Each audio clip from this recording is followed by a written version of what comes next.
Olá, ouvintes. Aqui quem fala é o Edton Moraes. E eu sou o Olemax Duarte. E eu sou o Johnny Jefferson. Hoje é quinta-feira, 19 de dezembro. Bem-vindos ao Direito no Meio do Mundo, do Marco Zero até onde se quer chegar. O tema a ser discutido hoje no Juridicast Picuju é a transmissão das obrigações. Falaremos um pouco para os nossos ouvintes sobre cessão de crédito, cessão de débito e cessão de contrato.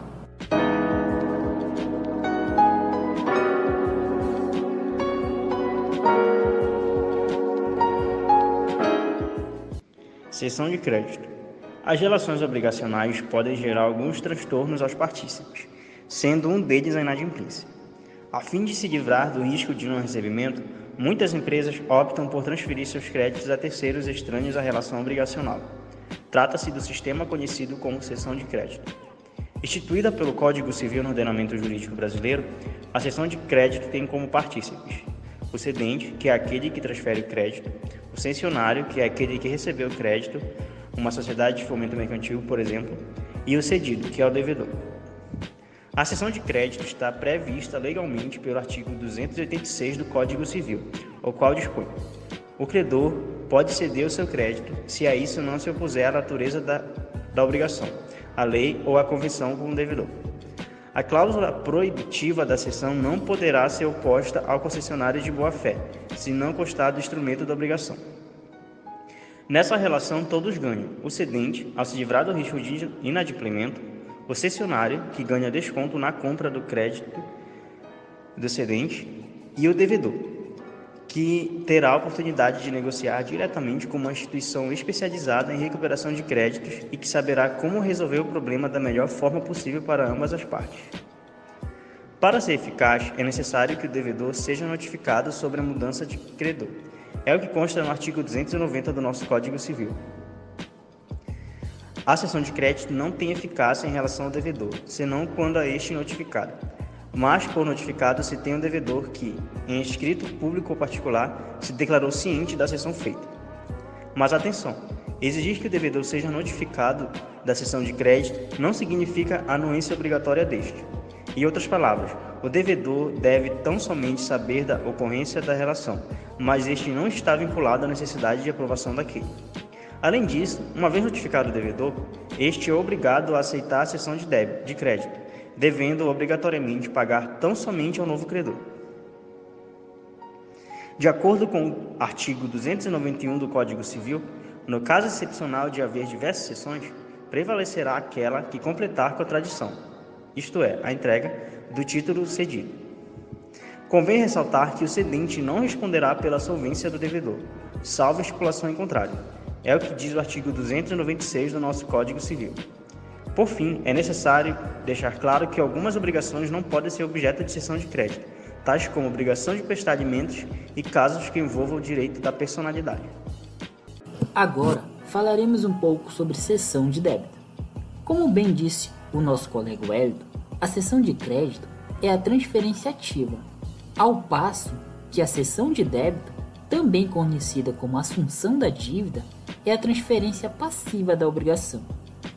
Segundo o juiz e professor Rafael de Menezes, cessão de débito é contrato onde um terceiro assume a posição do devedor, responsabilizando-se pela dívida e pela obrigação que permanece íntegra, com autorização expressa do credor. No nosso Código Civil de 2002, está disciplinado no artigo 299, o que reza: é facultado a terceiro assumir a obrigação do devedor com o consentimento expresso do credor, ficando exonerado o devedor primitivo, salvo se aquele, ao tempo da assunção, era insolvente e o credor ignorava. A assunção é rara e só ocorre se o credor expressamente concordar. Afinal, para o devedor, faz pouca diferença trocar o credor, como na cessão de crédito. No entanto, para o credor, faz muita diferença trocar o devedor, pois o novo devedor pode ser insolvente, irresponsável, por exemplo. E mesmo que o novo devedor seja mais rico, o credor pode também se opor. Afinal, mais dinheiro não significa ter mais caráter. E muitos devedores ricos usam os infindáveis recursos da nossa lei processual para não pagar as suas dívidas. A gente sabe que as leis processuais do nosso país admitem vários recursos. É só ter dinheiro, é lógico. Ressalto que o silêncio do credor na troca do devedor implica em recusa, ou seja, se o credor não se manifestar, implica dizer que ele não aceitou a troca. Afinal, nem sempre quem cala consente. É o que reza o parágrafo único do artigo 299 do Código Civil. Vamos aí. Qualquer das partes pode assinar o prazo ao credor que consinta na assunção da dívida, interpretando o silêncio como recusa. Viram só? Como eu havia falado, no direito, nem sempre quem cala consente. Na assunção, o novo devedor assume a dívida, como se fosse própria. Ao contrário da fiança, onde o fiador responde por dívida alheia. Existem diversas espécies de assunção de dívida. Vamos a elas. Expromissão. Nesse caso, o novo devedor assume a dívida diretamente com o credor, sem qualquer acordo com o devedor primitivo. É o caso, por exemplo, do pai que assume a dívida do filho, sem o consentimento deste. Outra espécie é a chamada delegação. Nesse caso, é o devedor primitivo que delega sua dívida ao novo devedor. A delegação pode ocorrer em razão de uma relação entre os devedores ou em virtude de um negócio jurídico que justifique a assunção da dívida. Por exemplo, em um contrato de compra e venda que exige que o comprador assuma uma dívida como parte do pagamento. Existe também a chamada liberatória. É a assunção de dívida como prevista nos artigos 299 a 303 do nosso Código Civil. Nesse caso, o assuntor... Uma pequena pausa para explicar quem é o assuntor. Assuntor é aquele que assume algo ou alguma coisa. Então, como eu já havia falado, o assuntor, que é aquele que assume algo ou alguma coisa, vai substituir o devedor originário, que ficará liberado da obrigação. Entretanto, são necessários alguns requisitos. Primeiro requisito, o consentimento expresso do credor. O segundo seria a validade da assunção. E o terceiro, mas não menos importante, é a solvência do assuntor no momento da assunção. Existe também a espécie de assunção de dívida chamada simples. Nessa espécie, não se libera o antigo devedor, apenas se acrescenta-se o novo, ou seja, criam-se co-devedores. E é isso aí. Agora, vamos dar continuidade com o nosso amigo Jefferson, falando um pouco para vocês sobre cessão de contrato. Oi gente, tudo bem? Meu nome é Johnny. Dando continuidade no nosso trabalho, eu vou falar de um tema que é de grande importância e tem grande relevância no ordenamento jurídico, mas que ainda não está regulamentado, que é a cessão de contratos. Mas está presente em grande número de negócios que merece uma referência e nessa oportunidade eu vou estar compartilhando com vocês. Também podemos encontrar uma definição para o nome de cessão de contratos, cessão de situações contratuais ou posição contratual, que nela se define como uma transferência inteira da posição ativa e passiva do conjunto de direitos e obrigações de que é titular uma pessoa decorrente de um contrato bilateral. Sobre o Instituto, é necessário salientar ainda existir no ordenamento jurídico brasileiro disciplina específica sobre a cessão de contratos, como acabei de comentar. De fato, é importante deixar destacado que esse assunto de grande relevância não foi regulamentado nem no Código Civil de 1916, nem tampouco no Código Civil de 2002. É por isso que nós vamos encontrar posições diferentes a respeito de um tema de grande relevância. Vamos comentar a diferença de como a cessão de contratos era definida no Código de 1916 e no Código Civil atual de 2002. No Código Civil de 1916, estudava apenas uma das modalidades de transmissão das obrigações, que é a cessão de crédito. Já no Código Civil de 2002, trata o legislador a regulamentar a cessão de dívida. Descurou o Código Civil em cuidar de uma terceira modalidade, que é a transmissão das obrigações, que é a cessão de contrato. A matéria já versava na doutrina.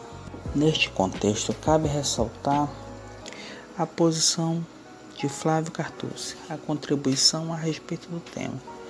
A cessão de contrato pode se enquadrar no artigo 425 da atual codificação material, pelo qual é lícito às partes estipular contratos atípicos observados normas gerais fixadas neste Código. Segundo Carlos Alberto de Mota Pinto, constitui-se um tipo de contrato o meio dirigido à circulação da relação contratual. O contrato a ser transferido deve ser, portanto, bilateral ou de prestações recíprocas. Como havia destacado, há uma característica de bilateralidade. Não obstante, a admissibilidade deste instituto, à luz do direito do brasileiro, ainda encontra respaldo nos postulados da autonomia da vontade, da liberdade contratual, bem como na possibilidade da celebração de contratos atípicos no Código Civil, como eu destaquei a contribuição de Flávio Cartucci. A celebração entre partes de posição contratual, que englobou créditos e débitos, com a participação arrendadora da anterior arrendatária, é de sua sucessora no contrato. É lícito, pois o ordenamento jurídico não coube a cessão de contratos, que pode se englobar ou não todos os direitos das obrigações pretéritos, presentes ou futuros, inclusive eventual saldo credor remanescente da totalidade das operações entre as partes envolvidas. Embora a cessão da posição contratual não se restrinja a uma cessão de crédito aliada à cessão de dívida, porquanto se trata da transmissão de uma complexidade de um direito de forma unitária, as normas que disciplinam este instituto podem servir como parâmetro para a solução de questões que emergem no âmbito da cessão de posição contratual. Outro sim, destaca-se as legislações estrangeiras, como a portuguesa, como a italiana, que contam que disciplina específica acerca do tema, podendo servir como norte às soluções das controvérsias itinentes ao Instituto da Cessão de Contrato. Agora irei falar de um subtema da cessão de contratos, que é a respeito do contrato de gaveta. A jurisprudência já há um entendimento que o contrato de gaveta é uma cessão de contrato. Mas Jefferson, o que é o contrato de gaveta? O contrato de gaveta faz parte do mercado imobiliário, que se diz que um documento particular de compra e venda confeccionado só entre as partes, sem intercessão da imobiliária ou de instituição bancária, é válido. Portanto, muitas outras decisões seguem essa linha, que é predominante. Hoje, a jurisprudência superior, servindo a emenda recente como exemplo dessa consolidação, como pode notar, é de decisão proferida pela Corte do STJ, unificando a questão no tribunal. Em suma, na atualidade, é preciso verificar quando o negócio foi celebrado, a conclusão da necessidade ou não da autorização do promitente, vendedor, e da instituição financeira que subsidia o negócio. Como devido respeito, não se filia a esse novo posicionamento superior, pois o contrato de gaveta representa a realidade de ser conhecida no meio imobiliário brasileiro como a concretização da função social dos institutos privados. Analisando o controverso do tema contrato de gaveta, pontua-se que novas formas de cessão de contratos podem ser criadas, isto é, em total sintonia, já invocado o artigo 425 do nosso Código Civil, que diz que é plena a possibilidade de criação de contratos atípicos, sem previsão legal, desde que respeitem os princípios abraçados pela ordem pública. Então, nós podemos ver que o contrato de gaveta não fere a dignidade da pessoa humana, então são de duas partes interessadas, então é notavelmente aquele relacionado com a nova teoria geral dos contratos. Nunca se pode esquecer que também da vedação de abuso de um enriquecimento ilícito conforme os artigos 187 e 884 do Código Civil. Mas não se deve confundir a cessão de crédito com a cessão de contrato, que compreende a transferência dos direitos e deveres. Já na cessão de crédito, se restringe exclusivamente à transferência de direito. E dessa forma, chegamos ao final de mais um episódio do nosso Juridicast Tucuju. Esperamos que tenham todos gostado.